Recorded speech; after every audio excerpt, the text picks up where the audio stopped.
તો નમસ્કાર દોસ્તો, ફરી એકવાર સ્વાગત છે આપનું ગુજરાત અપડેટ ચેનલની અંદર। તો દોસ્તો, આ વિડીયોમાં આપણે ગુજરાતી સમાચાર ખેડૂત માહિતી વિશે માહિતી મેળવવાના છીએ।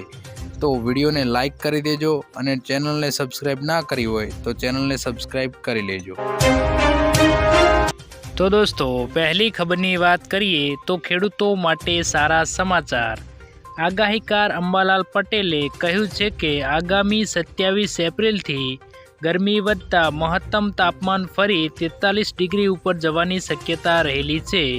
જો કે 10 થી 12 મેમાં પ્રી મોન્સૂન એક્ટિવિટીની શક્યતા રહેલી છે, જેથી આકરી ગરમી વચ્ચે ચોમાસું સારું રહેવાની આગાહી કરવામાં આવી છે, જે ગુજરાતના ખેડૂતો માટે આનંદના સમાચાર ગણી શકાય।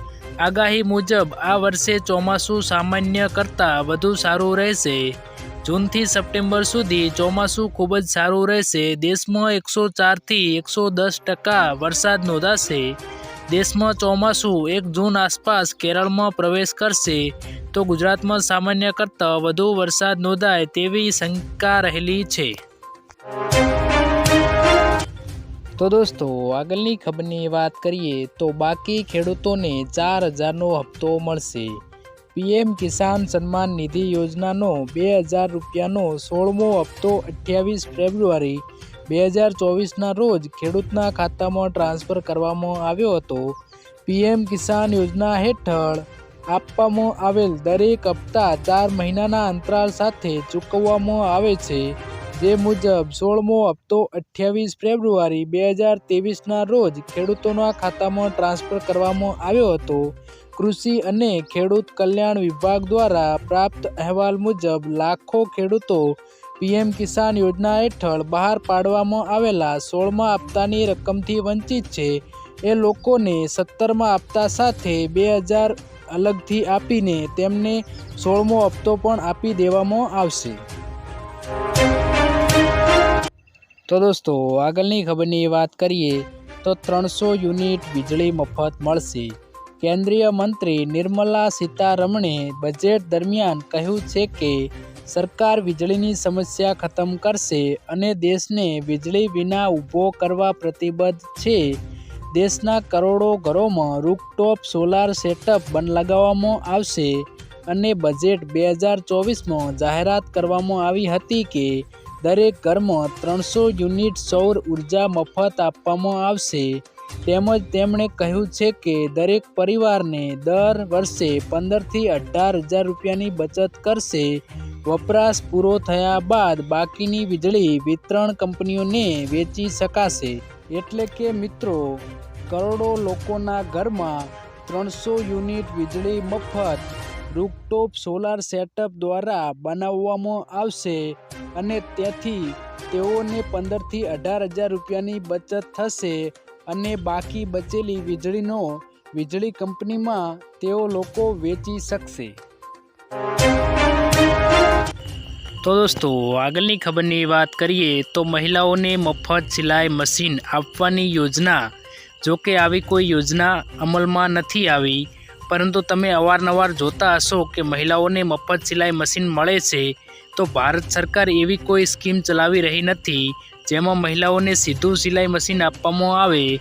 ભારત સરકાર મહિલાઓને સશક્ત અને આત્મનિર્ભર બનાવવા માટે વિશ્વકર્મા યોજના ચલાવી રહી છે, જેમાં મહિલાઓને સિલાઈ શીખવાનું કામ કરાવવામાં આવે છે અને આ કોર્સ પૂરો કર્યા પછી તેમને 15,000ની સહાય આપવામાં આવે છે, જેથી એક સિલાઈ મશીન ખરીદી શકે અને પોતાના ઘરે સિલાઈનું કામ ચાલુ કરી શકે અને પોતાના ઘરનો ખર્ચ ઉઠાવી શકે।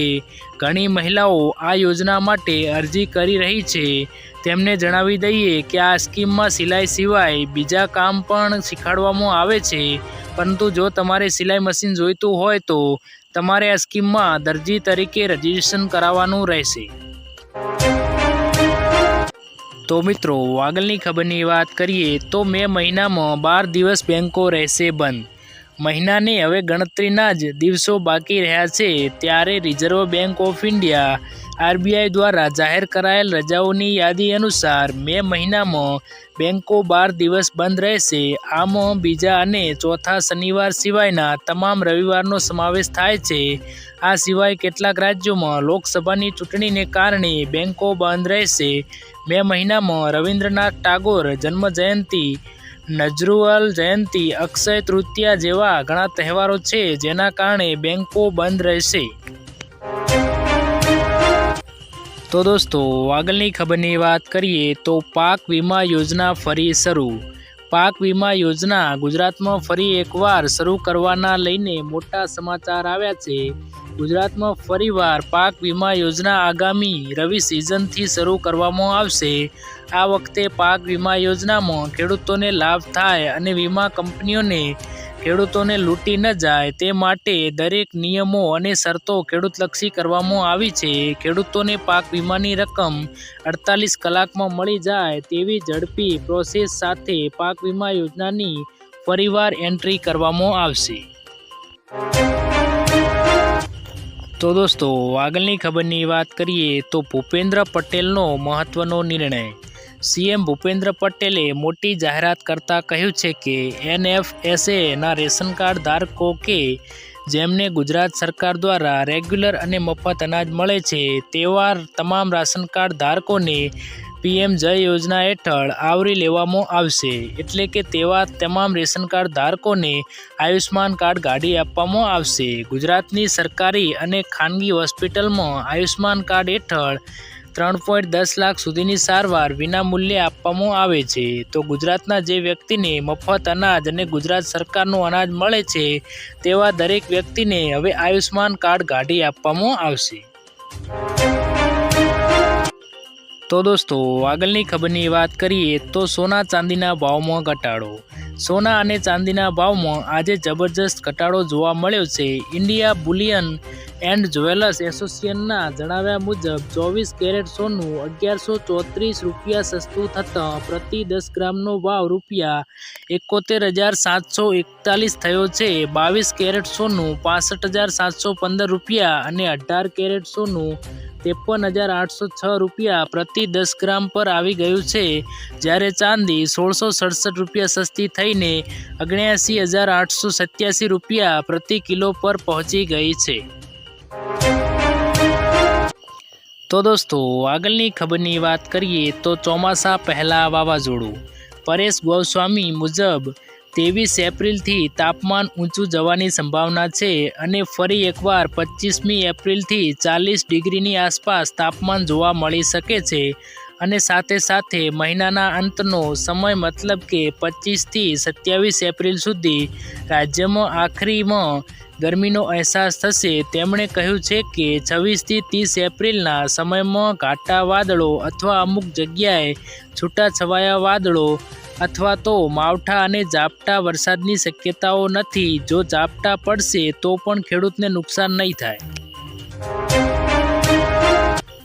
તો દોસ્તો, આગળની ખબરની વાત કરીએ તો પશુપાલકો માટે ખુશખબર. એશિયાની સૌથી મોટી બનાસ ડેરીએ લોકસભાની ચૂંટણી વચ્ચે પશુપાલકને ભાવ વધારાની ભેટ આપીને ખુશખુશાલ કરી દીધા છે. બનાસ ડેરીએ દૂધના ફેટમાં પ્રતિ કિલો 15 રૂપિયાનો વધારો કર્યો છે.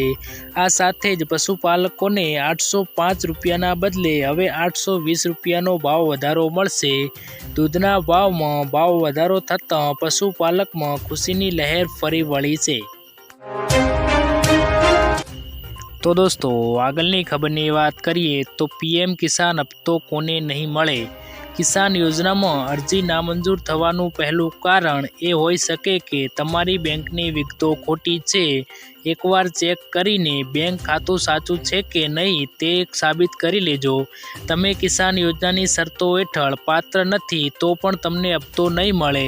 એટલે કે તમે ITR ભરો છો અથવા તો તમારી પાસે કોઈ જમીન નથી, આધાર કાર્ડ બેંક ખાતા સાથે લિંક ના હોય તો પણ તમને PM કિસાનનો હપ્તો નહીં મળે. જો અરજદારની ઉંમર 18 વર્ષથી ઓછી હોય તો પણ તમને 2000નો PM કિસાનનો હપ્તો નહીં મળે. PM કિસાન KYC નથી તો પણ તમને હપ્તો નહીં મળે. તો દોસ્તો આગળની ખબરની વાત કરીએ તો ઈ શ્રમ કાર્ડ સાથે રેશન કાર્ડ લિંક કરાવવાનું રહેશે। ઈ શ્રમ કાર્ડ ધરાવતા શ્રમિકો પૈકી જે શ્રમિકો રાશન કાર્ડ ધરાવે છે તેઓને રાષ્ટ્રીય અન્ન સલામતી કાયદો 2013 હેઠળ અગ્રતા ધરાવતા કુટુંબોમાં NFCAના લાભાર્થી તરીકે સમાવેશ કરવામાં આવે છે। જોકે ઈ શ્રમ કાર્ડ સાથે રેશન કાર્ડ લિંક કરવા જરૂરી છે। જો શ્રમ કાર્ડ કઢાવતી વખતે રાશન કાર્ડ નંબર આપેલ નથી તો રાશન કાર્ડ સાથે લિંક કરાવવું પડશે।